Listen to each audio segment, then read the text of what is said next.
Hey guys, welcome back to the BuzWeaver channel. And in our top stories, of course, it's going to be midterm and the results that we are actually still waiting for in many parts of the U.S. or in specific parts of the U.S. But nonetheless, guys, I want to congratulate everyone for your continued support as we talk about the elections here on the channel, which, of course, since September, YouTube has been very tentative about. So I want to thank all you guys for your continued support, the likes, the shares, and the comments. We got a lot to go over, so let's go ahead and get into it. As of right now, as of this recording, we see 2022 U.S. elections, and it's 46 Dem and 47 in the GOP. But here in the beautiful state of Georgia right now, of course, we see that there's going to be a runoff between Raphael Warnock and Herschel Walker, which could decide the fate of the GOP in taking back the Senate. However, we also have other states that are possibly in contention right now. But you need a 51-seat majority you need 51 seats to have the majority. Right now, it's 47 GOP, but we'll get into more of those numbers here in a moment. But as you can see here in the beautiful state of Georgia, where I live, runoff election in Georgia may decide fate of U.S. Senate again. That is quite true. So control of the U.S. Senate may once again be decided in Georgia weeks after Election Day as a tight race between Democrat incumbent Raphael Warnock and Republican challenger Herschel Walker was headed to a December 6th runoff. And, of course, Herschel Walker being a former University of Georgia football player. Bulldog Nation, not sure how many of those people are necessarily leaning to red, but nonetheless, everything was very red here in the state of Georgia. But let's go ahead and take a look at areas of the Senate here, Mark Kelly and Blake Masters. Arizona, of course, being one of those contentious states. We'll get into that here momentarily. And in Pennsylvania, which, of course, was a pivotal battleground for Democrats to ensure that, of course, there was no red wave. And as we've mentioned here on the BuzWeaver channel, we had to keep in mind that despite we were hearing all of these particular claims of a red wave, perhaps even a tsunami or even a flood, many of us, of course, wished that to happen. Of course, it ended up not happening because, of course, as we have said here on the BuzWeaver channel, the Democrats aren't going to sit back and allow it to happen. So they focused a lot of attention in PA, which is interesting because Democrats had to go to true blue states to make sure that people voted the right way, as you know. So here in Pennsylvania, of course, Mehmet Oz wasn't exactly a very popular figure.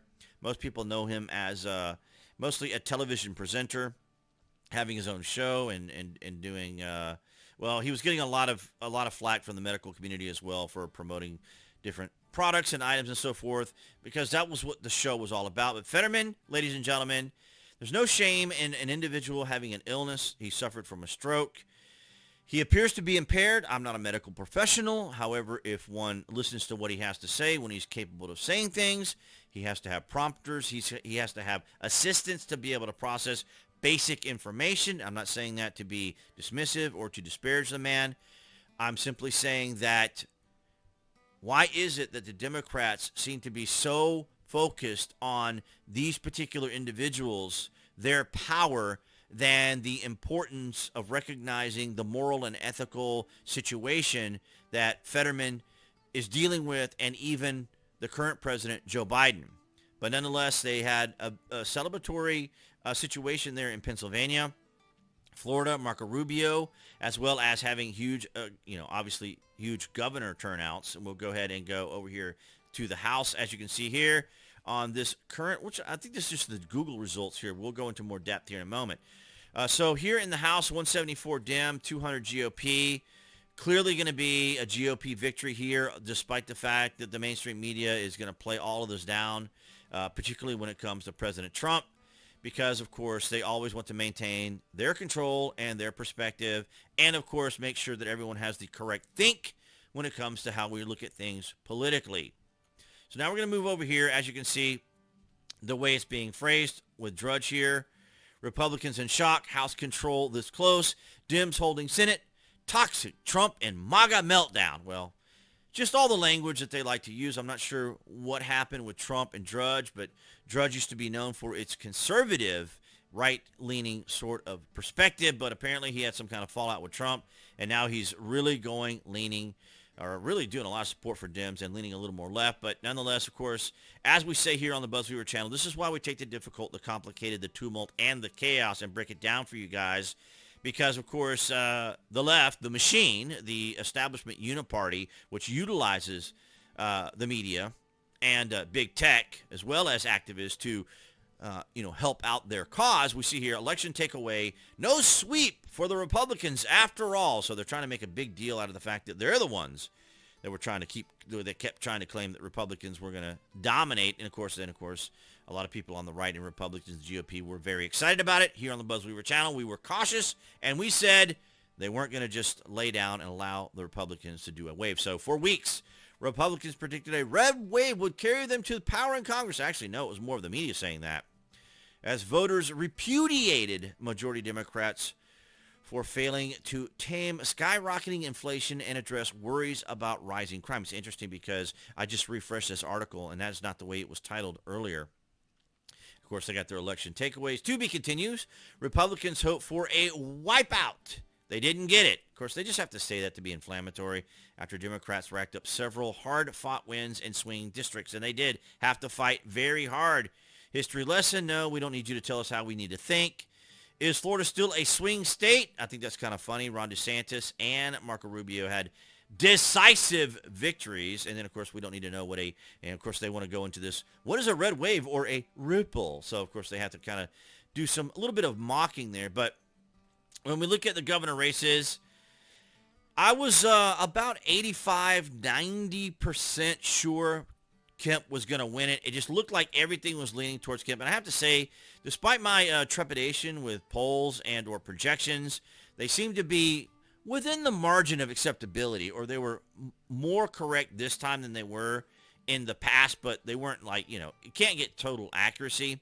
But Brian Kemp, this was a huge victory right here because there was a big, gigantic push behind Stacey Abrams, who, of course, appeared on Star Trek.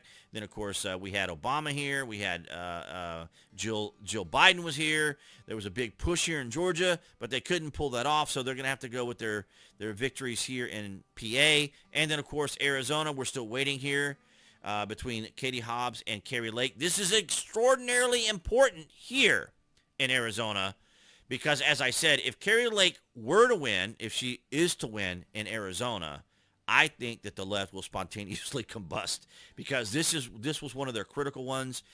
Kari Lake is a very experienced former journalist, reporter.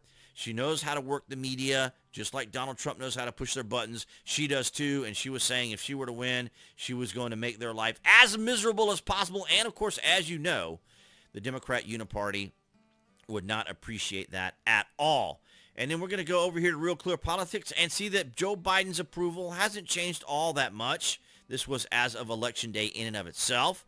And, of course, the concerns of Americans are still there. Biden's approval is still at 57% of Americans disapprove of the president. So, again, the media is going to try to spin things to make it look as though things are going absolutely wonderful for the Democrats, but it's not necessarily happening that way because we know some of the most important issues that Americans have is high cost of living, inflation, the economy in general, fuel and gas prices, gap between rich and poor, unemployment, jobs. Of course, we have talked about this in the past. And as we have said here on the BuzWeaver channel, is shared with our good friend Tim Pool. If you keep claiming GOP is guaranteed to win, you will be shocked tomorrow or next week. If you recognize Democrats aren't just rolling over and you go vote, you may be surprised still, but pleasantly. And Cernovich said, friend, made a good point about tomorrow. Democrats need to save their activity for 2024. So this was a litmus test for them. And, of course, we're still watching here. Tim is going over his commentary as I'm going over my commentary. But nonetheless, I think I have lost. Oh, here we go. Yeah, I did. Oh, here we go. So this is what I wanted to show you. So the most recent update here, as you can see, 221 for GOP, which is going to give the Republicans control of the House or the purse strings. So it will be interesting to see how they will continue to contribute to Ukraine. And, of course, all eyes on the Senate right now. Of course, you need 51 to have, or 50, well, 51 to have a majority. And it could be as high as 52 because, as I said, we still have this runoff here in Georgia. We have Arizona still in play. We still have Nevada in play. So it's going to be very interesting to see if in time the Republicans can still pull it off and get a victory in the Senate. But when it is tied, the vice president is the tiebreaker. But we still have that huge establishment uniparty backing there with Hollywood, with big tech, with activism, still trying to push for the Democrats. So overall, I would say that the GOP and the Republicans don't have a lot to be disappointed about. But it is interesting to see the amount of effort that had to be put into this by the Democrats just to achieve what they did, considering our current economic situation. Because as I just pointed out to you guys, when it comes to Joe Biden, 57% of Americans disapprove of the president. That is massive. That is huge. And just, what was it, 16% of Americans think that he's doing a good job with the economy. 16%.